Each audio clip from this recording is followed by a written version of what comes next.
Good morning, and I am back. Yes, like the proverbial bad news, or something unpleasant. Why is this not working now?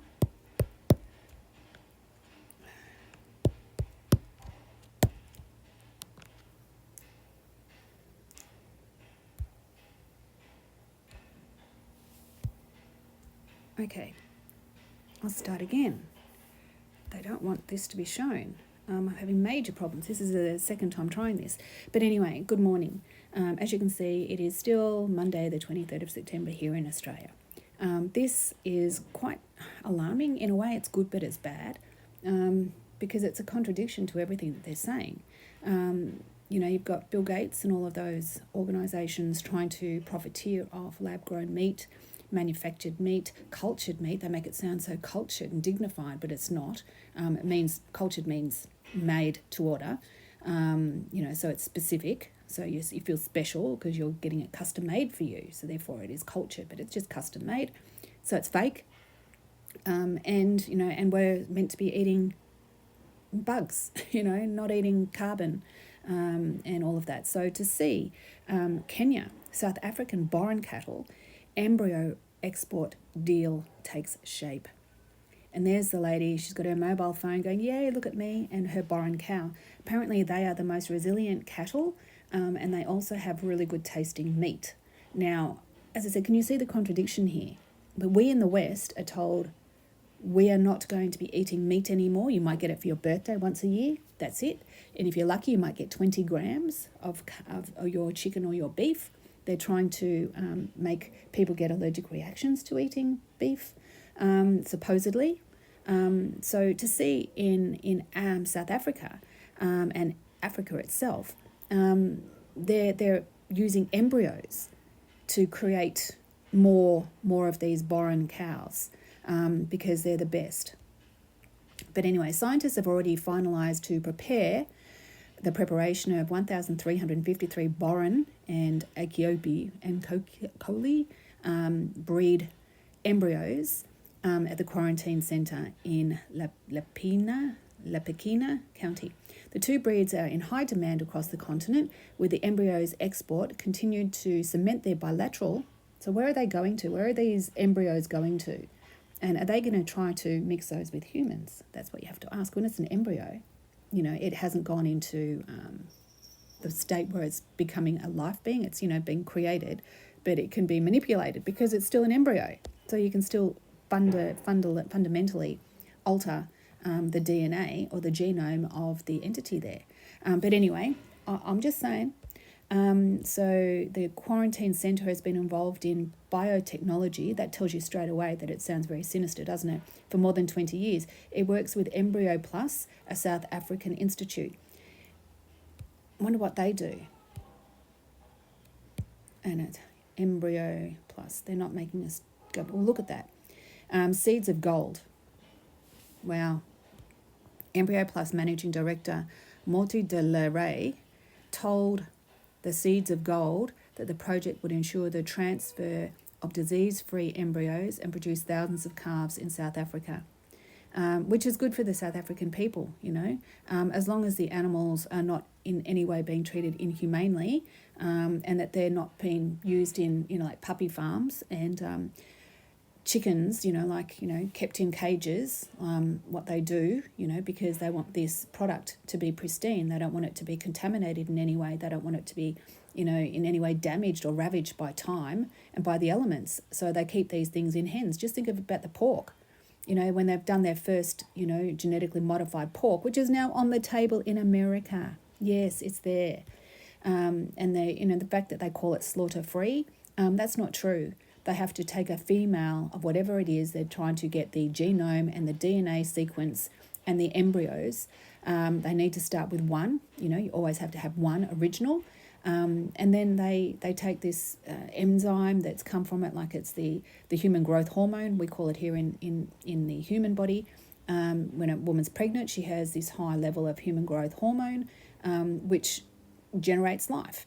And that's what they do with all the animals. And they take that embryo and they extract that human growth, or that growth accelerant, is what we'll call it. They extract that, And that is what they use on a petri dish to create lab-grown meat. And I've done a video on it, and you can look back and find it.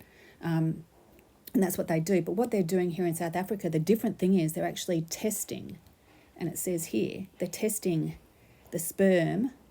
Oh, go away. If I click on that to get rid of the ad, it's going to take me to it, so I can't get rid of it, sorry. But you can look at I'll link this and you can look at it yourself. So they're monitoring the selected cattle for 21 days.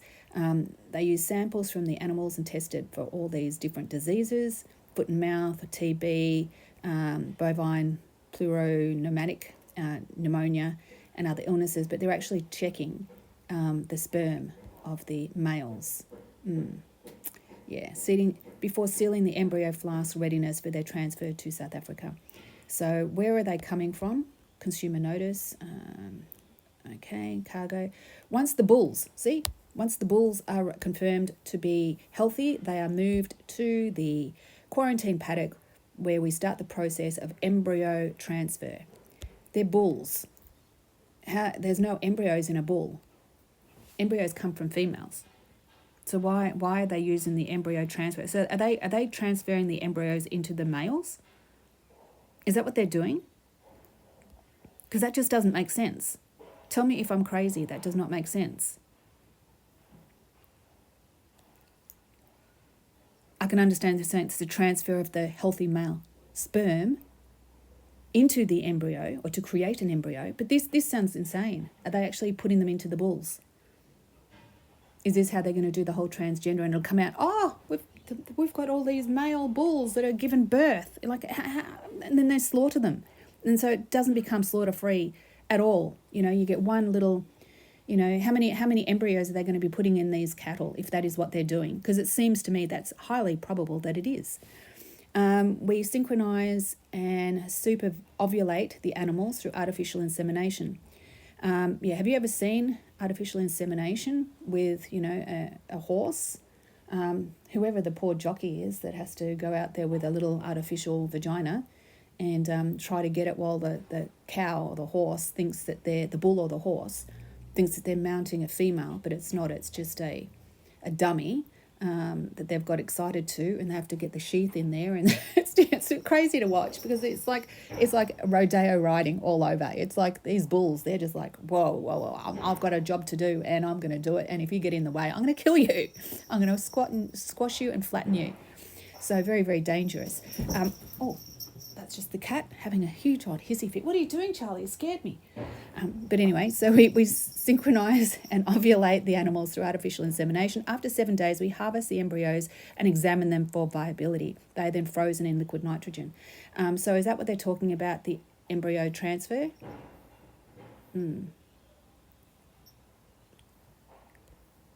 What have we got here? They're putting it in liquid nitrogen.